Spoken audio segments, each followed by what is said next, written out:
it's very interesting that the British government's trade agenda, at least in the first instance, focuses on countries which have comparable standards of living and are extremely like-minded, because the upside of free trade is less clouded by the downside of free trade when you are dealing with a country that is highly like-minded and at a comparable level of economic development.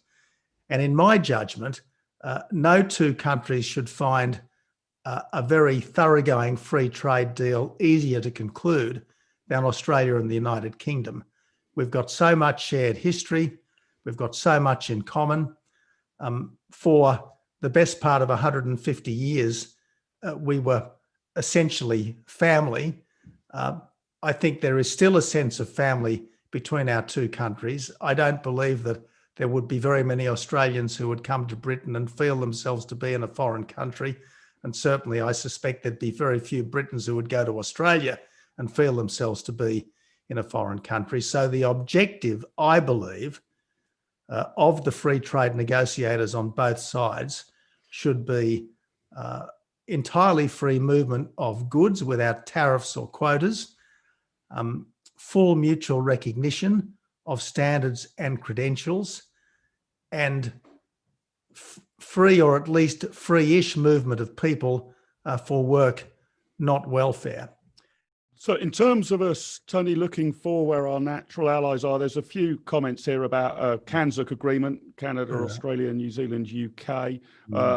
One of our guests anonymously asks, do you support a CANZUK agreement? And if so, what can we do to advance this? Our good friend Ron Manners says, I'm keen to ask a question about CANZUK. We have an influential group currently holding discussions on this topic. I will be sending Tony and Mark an email offering to assist with the CANZUK process. Well, that's fantastic. It's not a question, it's an offer of help, better still. Well, all offers of help gladly received, and most often warmly accepted. Warmly accepted offers of help. So if any other offers of help, put those in the Q&A section as well. But what's your view, Tony, about how we could move that forward? A kind of natural gathering of nations, a hell of a lot in common, very similar economies, very similar culture. What's the big plan or strategy here?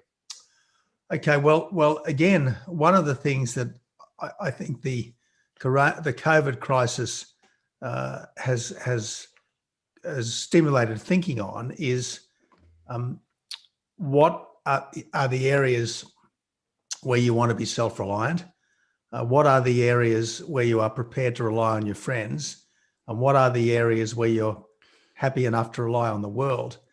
And there is absolutely no doubt that with countries that share our strategic outlook, particularly countries with which we have a long history of partnership, we should be ready for a level of cooperation, even integration, that we probably could not realistically and should not realistically have with everyone. And I certainly would look very kindly on some kind of a CANZUK partnership. I think Britain will swiftly do deals with Australia. I'm sure it won't be that difficult to get a good deal with Canada. So I think we're already moving in this direction. It's also interesting that since the COVID crisis began, there have been regular Five Eyes discussions at the level of Chancellor, Finance Minister, Treasurer, whatever the title, about economic cooperation. So I think all of this is happening.